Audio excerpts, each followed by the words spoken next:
The focus this year from the critical care portfolio at Africa Health is the launch of our new anesthesia machine called the Flow C.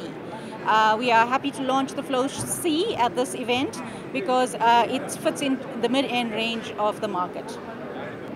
Africa Health is pivotal in showcasing our products on such a platform.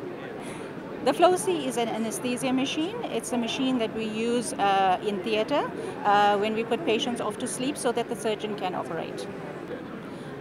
This is the first product launch in South Africa. We have launched this product overseas, so it's a great platform to showcase this new machine.